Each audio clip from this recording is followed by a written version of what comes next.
Setelah diperiksa selama 10 jam, pemirsa, Nadiem Makarim keluar dari Gedung Bundar Jampitsus Kejagung Selasa sekitar pukul 10 malam waktu Indonesia Barat.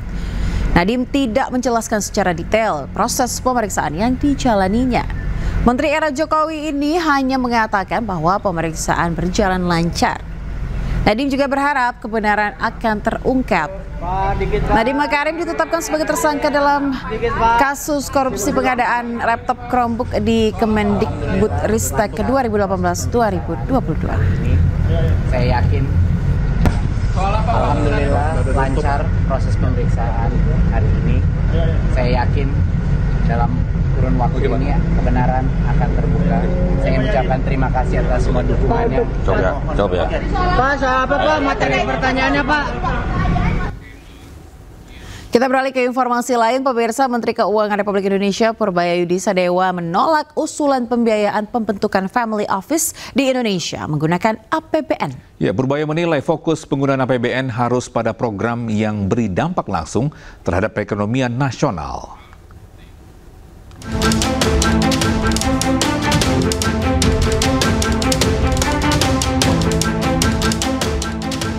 Menteri Keuangan RI Purbayayudi Sadewa menolak memakai dana anggaran pendapatan dan belanja negara untuk membangun Family Office di Indonesia. Namun ia mempersilahkan Dewan Ekonomi Nasional mendirikan Family Office asalkan anggarannya tidak berasal dari kas negara. Sementara itu Purbaya juga menjelaskan tidak akan mengalihkan pos belanja APBN untuk pendirian Family Office di Indonesia. Ia pun menegaskan hanya akan memberikan anggaran untuk program yang tepat. Dengan demikian pelaksanaannya diharapkan tepat waktu, tepat sasaran dan tidak ada kebocoran. Saya udah lama isu itu, tapi biar aja kalau dan bisa bangun sendiri, bangun sendiri. Saya anggarannya nggak alihkan ke sana. Saya fokus. Kalau kasih anggaran tepat, nanti pas pelaksanaannya tepat waktu, tepat sasaran dan nggak ada yang bocor, itu aja. Sebelumnya pembentukan Family Office merupakan gagasan Ketua Dewan Ekonomi Nasional Luhut Binsar Panjaitan sejak ia menjabat sebagai Menko Maritim dan Investasi di era Presiden Republik Indonesia ke-7 Joko Widodo.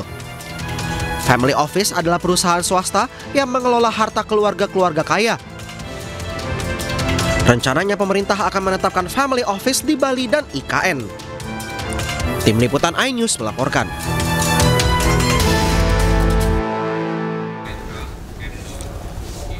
Ya, di balik gaya koboynya, pemirsa, Menteri Keuangan Purbayayudi Sadewa ternyata sosok yang romantis terhadap istri. Ya, momen romantis Menteri Purbaya bersama istri terekam saat keduanya menghadiri acara serah terima jabatan Dewan Komisioner LPS beberapa waktu lalu.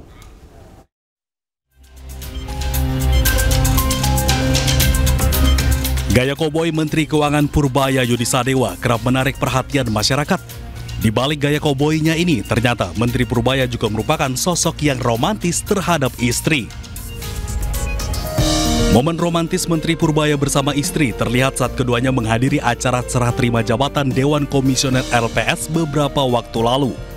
Setelah turun dari kendaraan, Purbaya sempat merangkul istrinya sambil memperkenalkan istrinya ke awak media dan berkata, "Bini gua."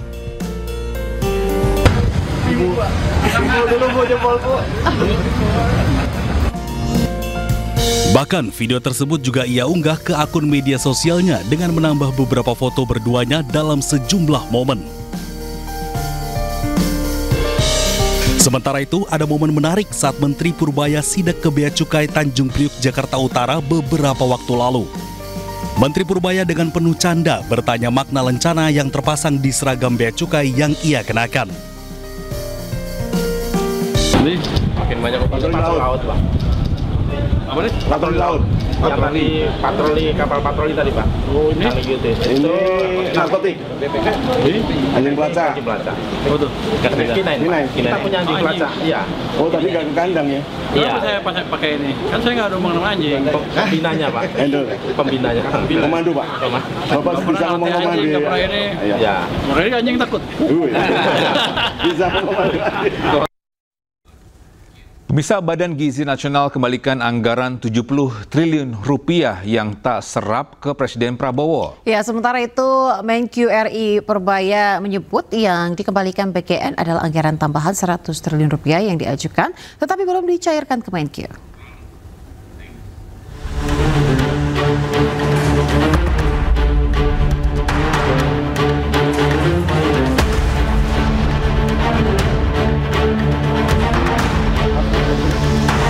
Menteri Keuangan Republik Indonesia Purbaya Yudi Sadewa belum menerima laporan terkait pengembalian dana 70 triliun rupiah program makan bergizi gratis oleh Badan Gizi Nasional kepada Presiden Prabowo Subianto. Bahkan menurut dia, yang hendak dikembalikan adalah dana cadangan 100 triliun rupiah, di mana anggaran itu belum dialokasikan oleh Kementerian Keuangan sehingga dananya belum tersedia. Enggak, yang saya tahu dia balikin 100 triliun dari anggaran yang dia sempat minta, tapi itu belum dianggarkan betul. Jadi sebetulnya uangnya belum ada. Kalau yang 70 itu berarti belum ada informasi dari itu, dari anggaran yang dia minta dulu yang belum kita alokasikan, jadi uangnya nggak ada betulan. Justru yang kita lihat yang tadi yang disebut tadi, yang 71T yang akhir itu bukan yang dibalikin ya, dianggarkan ya. Berapa yang diserap sampai akhir tahun, kita lihat. Kan programnya bagus, harusnya kita dorong supaya lebih bagus penyerapannya. Sebelumnya, Kepala Badan Gizi Nasional Dadan Hindayana menyebut,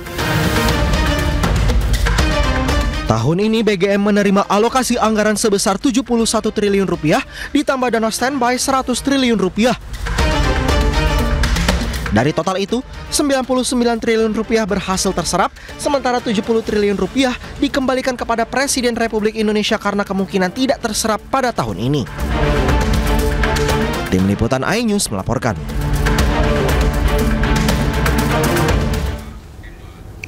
Sementara itu, pemirsa, peringatan HUT ke-26 Maluku Utara yang jatuh pada 12 Oktober lalu tak hanya haru, namun juga pilu. Ya, di tanggal yang sama, Gubernur Maluku Utara Shirley Juanda ini kehilangan suaminya Benny Laos dalam kecelakaan perahu.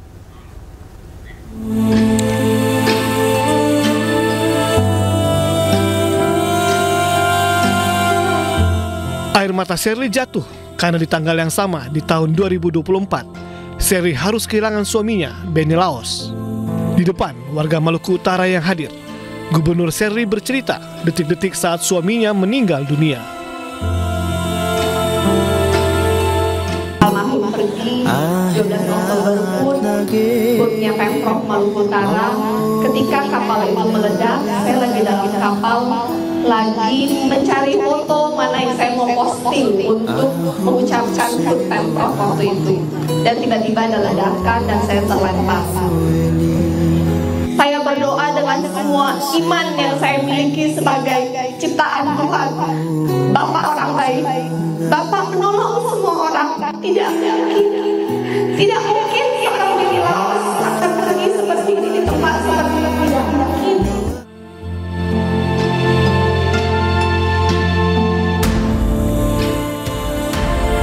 Sebelumnya, kapal cepat yang ditumpangi Benny Laos terbakar di Pelabuhan Regional Bobong, Kabupaten Talibu, Maluku Utara.